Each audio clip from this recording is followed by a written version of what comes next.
Bonjour la famille, c'est toujours Gilmas. Plaisir d'être devant vous pour vous donner les éléments nécessaires pour vous prévenir encore une fois de la galère, de la misère occidentale. Soyez prudents, suivez la vidéo ici jusqu'à la fin, ça vous fera du bien.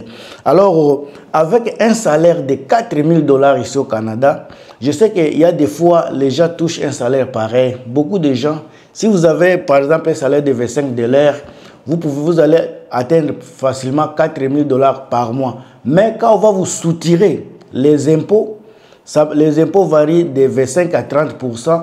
Si vous soutirez par exemple 1 200 $ comme impôt mensuel, vous aurez un salaire à peu près de 2 800 $ qui va vous rester. Ça sera le vrai salaire qu'on va vous donner, 2 800.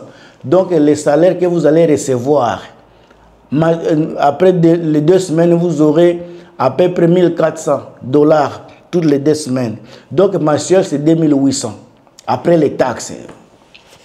Je vais vous parler à fonction de Vancouver, Colombie-Britannique, la ville où je maîtrise bien, là où je vis également. Alors, avec 2800, quand vous allez prélever les frais de loyer, les loyers qui vont vous coûter peut-être dans un sous-sol à peu près 1 500 $, une chambre, 2 chambres, 1 500 $ dans un sous-sol, il vous restera 1 300. Avec les 1 300 $, si vous êtes famille avec deux enfants par exemple, facilement avec 1 000 $, vous pouvez vous en sortir par mois. Peut-être, ça dépend de ce que vous mangez. Si vous mangez vraiment, vous contrôlez ce que vous mangez, vous risquez de dépasser peut-être 1 000 $, soit plus, ça dépend encore de la façon dont vous mangez. Tout ce qui va vous rester, c'est à peu près 300 $ à poche. Mais les 300 $ là, il vous faudra manger. Il faudra acheter habits, il faut vous promener. Alors, quand vous arrivez ici, la vidéo ici est que ne tombez pas dans l'extravagance ici en Occident, sinon ça va te tuer. L'extravagance tue les communautés africaines, congolaises spécialement. Beaucoup d'Africains, quand ils arrivent ici, ils veulent entrer dans les endettements. Comme je vous ai montré ici, avec 300 $, il faut payer les transports, il faut faire ceci, il faut faire cela. Donc ce n'est pas suffisant. Alors les banques, les systèmes d'ici, ils vous donnent les cartes de crédit. Une carte de crédit qu'on va vous donner qui a à peu près 10 000 $ à l'intérieur, 15 000 $. Maintenant, avec l'argent là, vous allez vous sentir que vous pouvez faire ce que vous voulez. C'est un piège auquel vous devrez faire attention. Parce que l'argent là n'est pas à toi. Quand quelqu'un te donne l'argent là, c'est parce qu'il sait que tu vas retourner avec les intérêts. La carte de crédit ici, intérêt annuel c'est 22%. 22%. Imagine-toi, sur 10 000 $, intérêt c'est 2 000 $. Plus de 2 000 d'ailleurs, parce que c'est 22%. Ça, ce n'est pas quelque chose avec lequel tu deviendras riche. Tu vas t'appauvrir. Les gens là, le système occidental sera gentil avec toi. Quand on voit que tu travailles bien, tu as un revenu qui est constant, ils vont vraiment tout faire pour te donner des crédits. Parce qu'ici, il n'y a pas de riches. Celui qui va te dire qu'il est riche, il ment. Ce n'est pas parce que tu as une maison, ce n'est pas parce que tu as une voiture, tu as un travail fixe qui te fait riche. Ici, on n'est pas riche. Ici, on a seulement les moyens de payer les factures, de vivre en sécurité. Tu peux faire tes projets si tu as vraiment une tête bien faite. Tu peux épargner si tu es vraiment quelqu'un qui a des projets, qui a des visions. Mais si tu n'as pas de vision, tu tombes dans des crédits. Et si tu ne sais pas comment utiliser les crédits, c'est là où les galères vont commencer. Je connais certaines personnes qui prennent des crédits pour s'acheter de grosses choses, de grosses voitures. D'autres vont acheter même des maisons, des fermes en Afrique juste parce qu'il veut avoir quelque chose, ce qui est bien.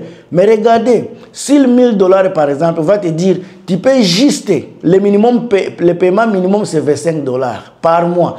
Imagine-toi, quelqu'un qui ne te connaît pas, qui va te dire, je te donne 1 000 $, mais retourne 25 $ seulement par mois. Tu oublies qu'après un an, il y a les intérêts de 20%. piège. Ici, c'est là où on fait de l'argent. Si tu n'es pas intelligent, c'est toi qui vas dépasser l'argent. Il y aura quelqu'un qui va soutirer ton argent. Je me pose souvent des questions.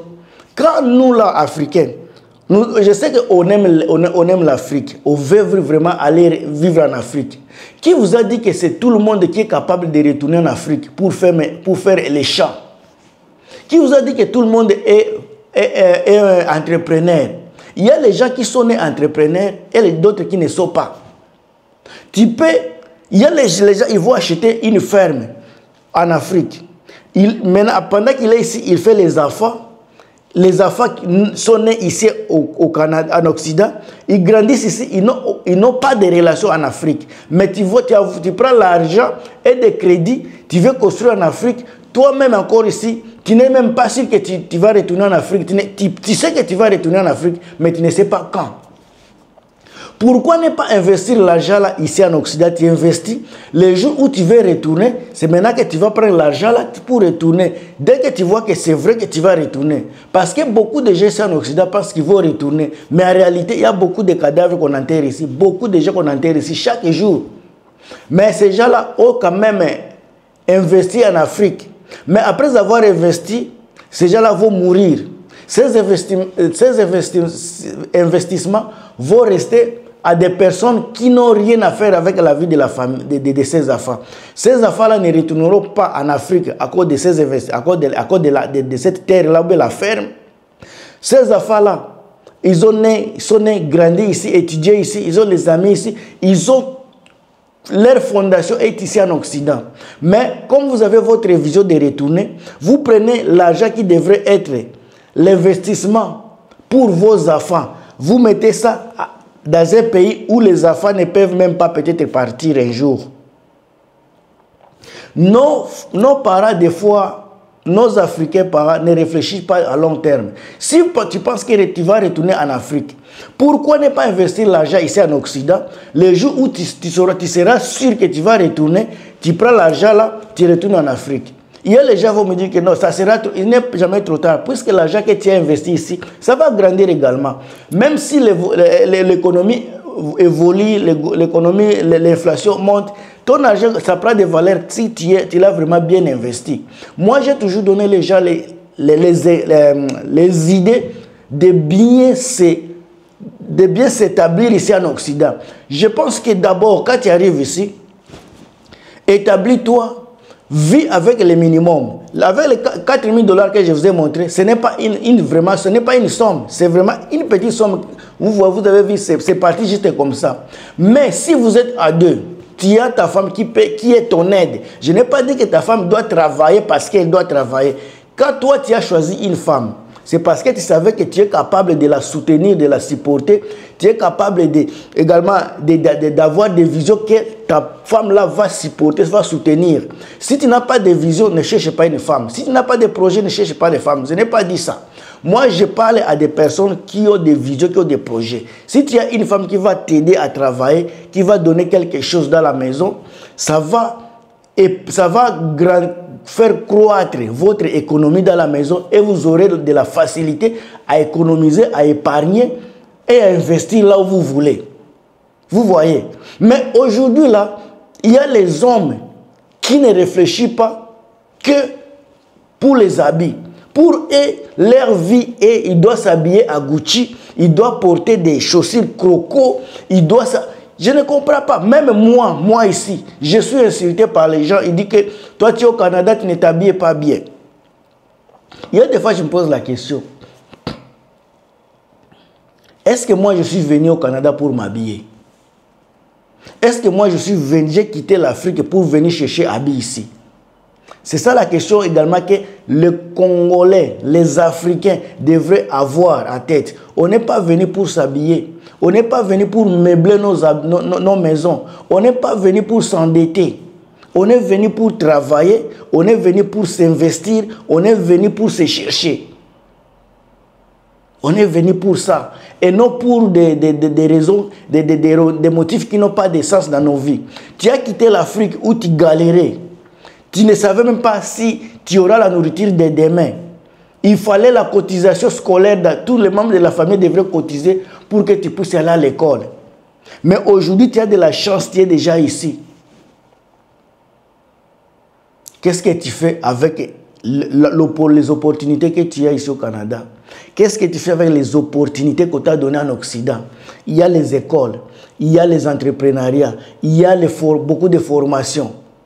Il n'y a pas la guerre où tu vas dire que je ne vais pas investir parce que ça peut péter à tout moment. Non, il n'y a pas ça. Il y a une stabilité économique. Si tu as un beau boulot, tu as beaucoup de possibilités pour investir. Mais nous oublions qu'on doit investir. Il y a les gens qui veulent vivre dans les centres-villes.